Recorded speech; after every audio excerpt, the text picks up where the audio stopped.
আওয়ামী লীগের বিচার ও নিষিদ্ধের দাবিতে রাজধানীর শাহবাগ মোড় অবরোধ করে আন্দোলন করছে বিভিন্ন রাজনৈতিক দল ও সংগঠনের নেতাকর্মীরা। অবরোধের সবশেষ খবর জানাতে এই মুহূর্তে শাহবাগ থেকে সরাসরি যুক্ত হচ্ছেন সহকর্মী জাহিদ হাসান। জাহিদ, ব্রিফিংয়ে নেতারা কি বললেন, সেই সঙ্গে কর্মসূচির সবশেষ অবস্থা জানাবেন।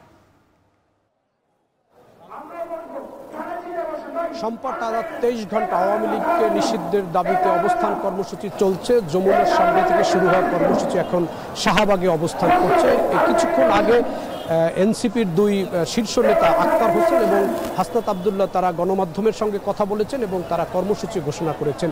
সেখানে হাসনাত আবদুল্লাহ, যিনি উত্তরাঞ্চলীয় সাংগঠনিক দায়িত্ব, তিনি বলেছেন যে তারা আগামীকাল 3টায় গণজমায়েত করবেন। সেই গণজমায়েতে শাপলা চত্বরে যারা নিহত হয়েছেন তাদের পরিবার, যারা শহীদ হয়েছেন, যারা আহত হয়েছেন, একই সঙ্গে যারা এই পিলখানা হত্যাকাণ্ডের যে সমস্ত পরিবার স্বজন হারিয়েছেন সেই শহীদ পরিবারের সদস্যরা, একই সঙ্গে বিভিন্ন সময় আওয়ামী লীগের 17 বছরে যারা নির্যাতনের শিকার হয়েছেন, গুম হয়েছেন, খুন হয়েছেন, বিভিন্ন ধরনের সন্ত্রাসী কর্মকাণ্ডের শিকার হয়েছেন, সেই সমস্ত পরিবারের সদস্যরা, সেই সমস্ত ভুক্তভোগীরা তারা এই গণজমায়েত অংশ নেবেন। একই সঙ্গে আওয়ামী লীগকে নিষিদ্ধ করা যতক্ষণ পর্যন্ত আনুষ্ঠানিকভাবে ঘোষণা না আসবে ততক্ষণ পর্যন্ত এই অবস্থান কর্মসূচি চালিয়ে যাবেন, এটি হাসনাত আবদুল্লাহ তিনি বলেছেন।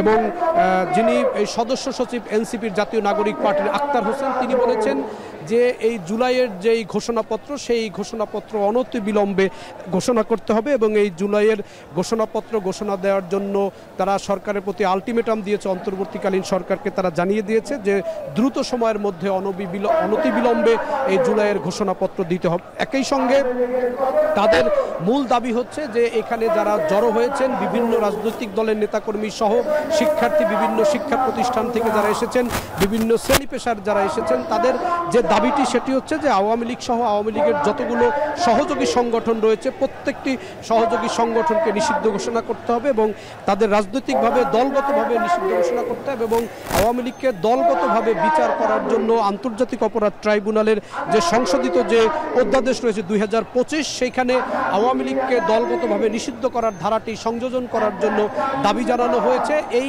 দাবিতেই মূলত শাহবাগে অবস্থান কর্মসূচি চলছে। এখানে বিভিন্ন ধরনের স্লোগান দেয়া হচ্ছে।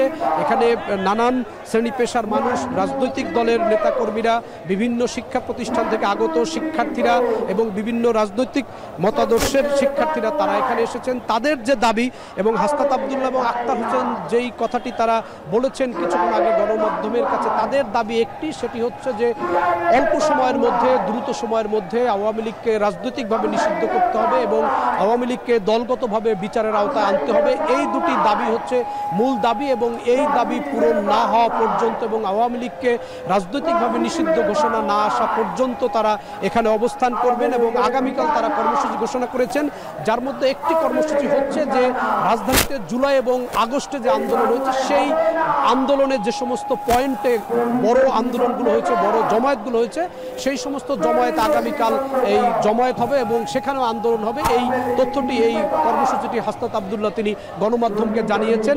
এই হচ্ছে শাহবাগের এখানে অবস্থান কর্মসূচি চলছে। তারা বিভিন্ন ধরনের স্লোগান দিচ্ছেন, নেতাকর্মীরা আসছেন, অবস্থান করছেন।